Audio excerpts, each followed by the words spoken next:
ചില പരിഷ്കൃതരായ ചെറുപ്പക്കാരായ മക്കൾ വിചാരിക്കും ഈ മൂല്യാരൂട്ടികൾ എന്താ നല്ല പരിഷ്കാരമുള്ള പാൻസ് ധരിക്കാതെ ഈ ഒരു പഴയ തലയെക്കെട്ടും കെട്ടി വെള്ളക്കുപ്പായവും വെച്ച് നടക്കുന്നത്.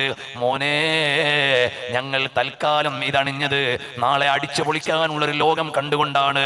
നിങ്ങൾ ഈ അടിച്ചു പൊളിക്കുന്ന ലോകം നാളെ തീരുന്ന ലോകമാണ്. നിങ്ങളുടെ ഫാഷൻ നാളെ ഔട്ട് ഓഫ് ഫാഷനാണ്. ഇന്നത്തെ ഫാഷനല്ല നാളത്തെ ഫാഷൻ. ഇന്നത്തെ പിരാന്തല്ല നാളത്തെ പിരാന്ത്.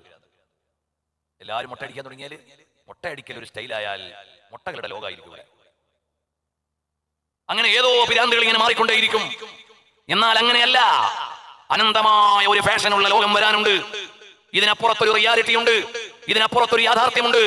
ഈ ലോകത്ത് ഏറ്റവും പ്രതീക്ഷയോടെ ജീവിക്കുന്നവർ മുഅ്മിനീങ്ങളാണ്. അതുകൊണ്ടാണ് ഗസയിൽ നിന്ന് പിടഞ്ഞു വീഴുമ്പോഴും ഞങ്ങൾ സ്വർഗത്തിൽ ഗസ പണിയും എന്ന് പറഞ്ഞുകൊണ്ടിരിക്കുന്നത്.